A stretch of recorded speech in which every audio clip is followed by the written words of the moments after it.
Joyce. Joyce Lee is the head of policy and projects for the Global Wind Energy Council. Joyce is a voice from the private sector on how this pipeline of renewable energy projects can increase in the emerging economies. So tell us, Joyce, how might that grow and face the affordability challenge? So I think the first thing to recognize is that there is no shortage of available finance for renewable energy.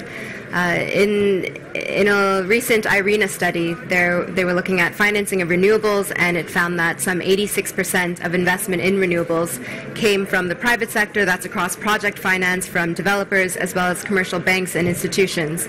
And then when we look at the public sector finance, including multilateral development banks, which are often leading the charge in terms of funding renewables in emerging economies, they are too under increasing public pressure to decarbonize their portfolios and ensure that their assets are Paris compliant. In the wind sector, for both large-scale onshore and offshore wind, we face very heated bid rooms and high competition to finance projects. So let's be clear about one thing, that the challenge is not the availability of finance, but to meet our global net zero goals, we need wind growth on an annual basis to scale up by 4 times, to quadruple within this decade. And to get there, that means we need ambitious governments and we need general public support. But in the wind sector, we still face challenges. In regions like the Asia Pacific, we have offshore wind, high-level targets, but still challenges like the commercial fishing industry not being entirely aligned with offshore wind expansion, or just a lack of clear procurement mechanisms, a lack of clear regulatory frameworks. So what needs to happen is to ensure that we're effectively translating this financing and investment opportunity into benefits which are compelling for governments and to the general public. The more we can talk about what wind and renewable energy means for societies, and that's economic growth, it's jobs, it's what's in the EY report that you just mentioned, it's cleaner air, which translates into public health cost savings, it's lower water consumption, which is often not spoken about very widely when we talk about renewables, but it's lower water consumption, which would be otherwise used for thermal generation.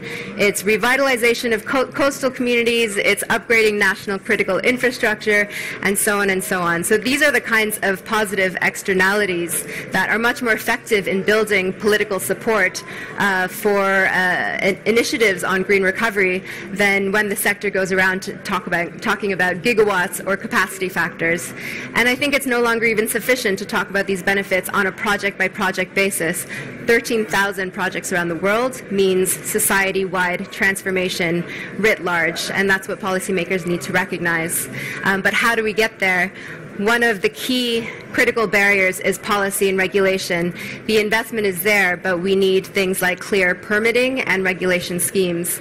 Going back to the Asia-Pacific region as an example, in Vietnam, for instance, permitting for an onshore wind project is incredibly complex. You need dozens of approvals and consents from national ministries, provincial people's committees, as well as local authorities.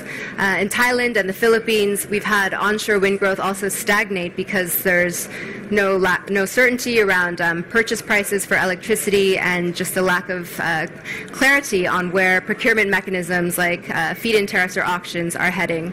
So the more that policymakers can provide these clear market signals to investors who are ready and waiting, that's how we can unlock investment in renewable energy.